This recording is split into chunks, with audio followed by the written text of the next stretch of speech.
Hello दोस्तों, tax news India channel पर आपका स्वागत है।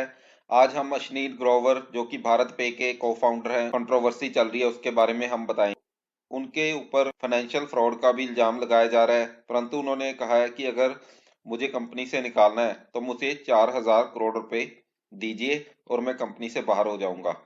भारत पे स्टार्टअप है जिसके अंदर अश्नील ग्रोवर के पास 9.5% हिस्सा है, और उन्होंने लेटेस्ट जो खबर आ रही है उसके अनुसार इन्वेस्टर है उनसे बात भी कर ली है कि सबसे बड़े जो इन्वेस्टर है Sequoia Capital India, Coatue Management, Ribbit Capital BharatPe के सबसे बड़े शेयर होल्डर है, और उनके पास फर्स्ट राइट ऑफ रिफ्यूजल भी है। अगर किसी ने भी शेयर बेचने हैं तो सबसे पहले इनके पास ही आपको जाना पड़ेगा। अगर ये शेयर खरीदने से मना कर देंगे तभी आप दूसरे के पास हैं। तो भारत पे क्या है, सबसे पहले हम बता दें कि भारत पे जो है उसकी स्थापना जो हुई थी वो 2018 में हुई थी। इन्होंने एक फिनटेक कंपनी बनाई है जिसमें ये बाइंड क्यूआर कोड बनाया था, और इन क्यूआर कोड से वो डिजिटल पेमेंट्स लेने में छोटे मर्चेंट्स हैं उनकी हेल्प करते थे। कंपनी की तरक्की इतनी जल्दी इसीलिए हुई क्योंकि ये जो स्मॉल मर्चेंट्स हैं उनकी पेमेंट्स की रिसीप्ट्स की सारी डिटेल प्राप्त कर लेते हैं, और उसके बेस पर उसको फिर लोन ऑफर करते हैं। इन्होंने तकरीबन अब तक 3-4 हजार करोड़ रुपए के लोन भी जो हैं एस्टिमेटेड वो स्मॉल इंटरप्रेन्योर को दे दिए हैं, जिनमें ये काफी हाई रेट लेते हैं लोन दिए हैं। उनका कलेक्शन रेट है वो 96% के करीब है, क्योंकि ये जो डेली पेमेंट वो क्यूआर कोड से रिसीव करता है उसके बीच में से ही ये पैसे डेली बेसिस पर डिडक्ट कर लेते हैं, और जो इंटरेस्ट रेट है वो भी 24% के करीब लेते हैं। ग्रोवर ने जो अपनी शुरुआत थी वो कोटक बैंक में एज ए बैंकर की थी। उसके बाद वो ग्रोफर्स कंपनी में चले गए एज सीएफओ, और 2018 में भारत पे की स्थापना की थी। भारत पे ने अभी जो पैसा रेज किया था इससे 22,000 करोड़ रुपए वैल्यू लगाई गई थी।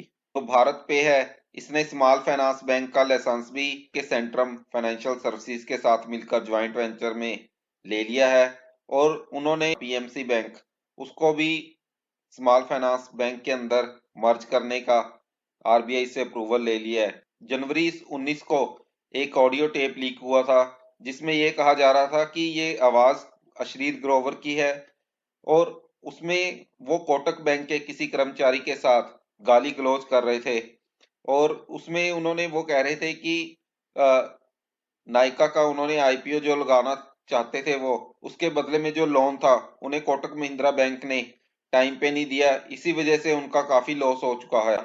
तो अश्लील ग्रोवर ने शुरू शुरू में तो ट्विटर के ऊपर जाकर इसको एक धोखाधड़ी बताया था और पैसे ऐंठने का तरीका बताया था, लेकिन बाद में इन्होंने डिलीट कर दिया था। तो एक तरह से ये इसके ऊपर खुलकर नहीं आए कि ये आवाज उनकी है या नहीं है।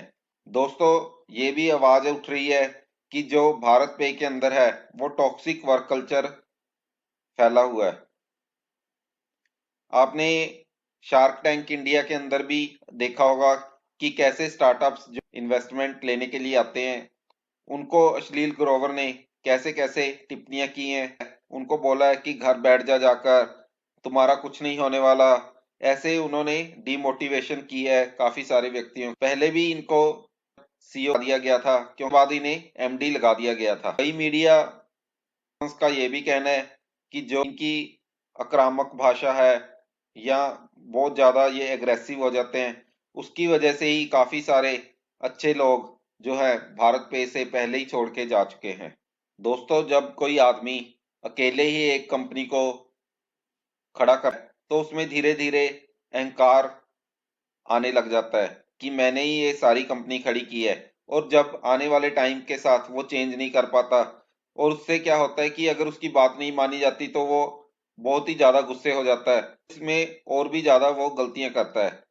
तो इसी तरह ग्रोवर के साथ भी गॉड सिंड्रोम की तरह ही हुआ है कि दूसरे लोगों को अब कुछ समझ नहीं रहा और कंपनी को अपने ही मुताबिक ही चलाना चाहता है। दोस्तों, ये तब तक तो ठीक रहा जब तक ग्रोवर को नए नए इन्वेस्टर हायर वैल्यूएशन के ऊपर मिलते जा रहे थे, तो लोगों ने इन सारी चीजों को नजरअंदाज किया, क्योंकि कंपनी की जो वैल्यू थी वो लगातार ग्रोवर के रहते हुए बढ़ रही थी।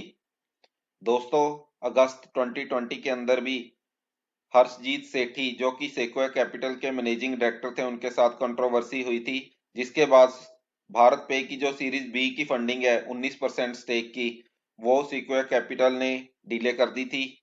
उसमें सेक्वाया कैपिटल का कहना है कि जो अश्लील ग्रोवर है वो कंपनी के लिए नहीं बल्कि अपने सेकेंडरी शेयर सेल करने की भी बीच में बात कर रहे थे। इसी अब क्या है कि फाइनेंशियल इरेगुलेटरी का भी एंगल आ गया है।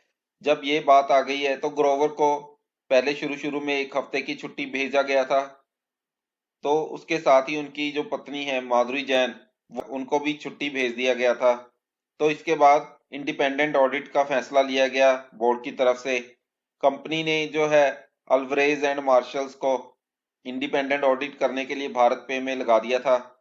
सबसे पहले एलिगेशन जो भारत पे में अश्लील ग्रोवर के ऊपर लगाया गया कि नकली एचआर कंसल्टेंट फर्म लगाकर उन्होंने माधुरी जैन के भाई श्वेतक जैन को पैसे भेजे, कि भारत पे ने काफी सारे ट्रांजैक्शंस मर्चेंट्स के दिखाए जो कि वेंडर बिल्कुल ही नकली थे।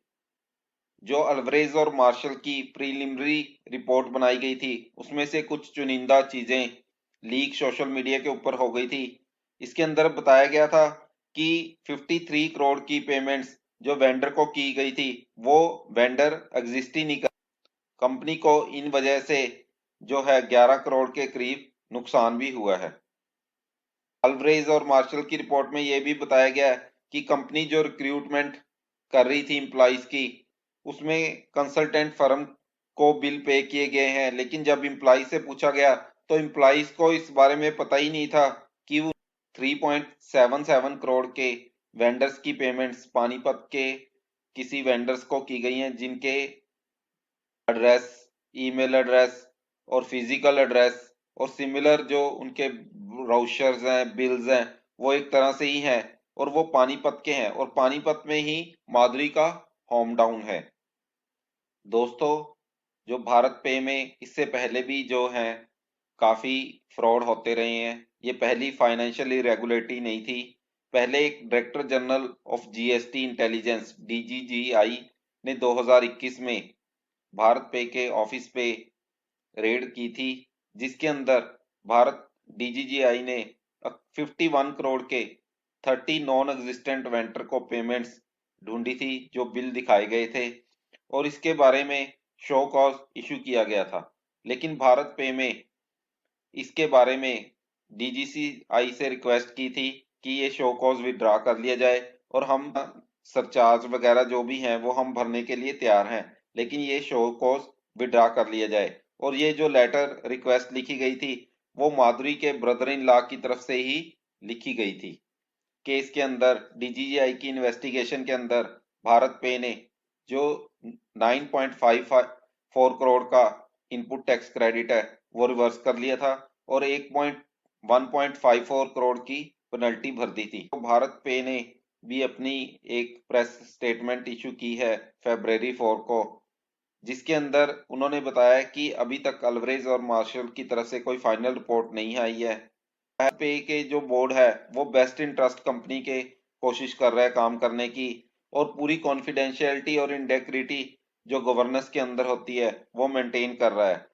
तो अश्लील ग्रोवर है, उन्होंने ये कहा कि हमने हमने सिर्फ 150 मिलियन डॉलर है खर्च करके 6 बिलियन डॉलर की वैल्यू बना दी है। 6 बिलियन डॉलर दोस्तों ये मान लीजिए कि 45,000 करोड़ की उन्होंने वैल्यू बना दी है। और उन्होंने इल्जाम लगाया कि अगर आप देख लीजिए रेजर पे, पेटीएम, क्रेड, इन्होंने कितना खर्चा किया है और कितनी वैल्यू बनाई है और उसके मुकाबले में भारत पे ने 4 साल के अंदर ही कितनी वैल्यू बना दी है। और लोग हमें इतना काम करने के बाद भी अब कह रहे हैं कि हमने फ्रॉड कर दिया, तो इसमें फ्रॉड कहाँ हो गया? अगर इतने कम पैसे में इतनी वैल्यू बना दी तो इसके अंदर भी फ्रॉड कहाँ से ढूंढ रहे हैं? असल में उन्होंने इल्जाम लगाया कि असल में वो उनकी आर्म ट्विस्ट करके जो उनका 9.5% का शेयर भारत पे के अंदर है उसको लेस वैल्यू के ऊपर जो बाकी लोग हैं वो लेना चाह रहे हैं। 4,000 करोड़ रुपए मुझे दे दें और मैं अलग हो जाऊंगा। अब दोस्तों, भारत पे ने एक और कंपनी को काम दे दिया है, पीडब्ल्यूसी को, इंडिपेंडेंट ऑडिट का। उसका कारण यही है दोस्तों कि जो एमओयू हुआ है अश्लील ग्रोवर का इन्वेस्टर्स के साथ, उसके अंदर लिखा हुआ है कि अगर अश्लील ग्रोवर को एमडी से हटाना है या कंपनी से निकालना है तो कम से कम बिग फोर जो ऑडिट फर्म्स हैं उनके द्वारा ऑडिट करा के ही निकाला जा सकता है। तो अल्वरेज और मार्शल के अलावा अब भारत पे ने पीडब्ल्यूसी को भी रख लिया है, जो कि इसके बारे में इंडिपेंडेंट ऑडिट रिपोर्ट अपनी जल्दी ही पेश करेगा। तो दोस्तों ये सारी कंट्रोवर्सी है जो भारत पे के बारे में है। तो हमें उम्मीद है कि आपको जो ये हमारी रिपोर्ट है वो पसंद आई होगी। हमारा चैनल देखने के लिए बहुत बहुत धन्यवाद।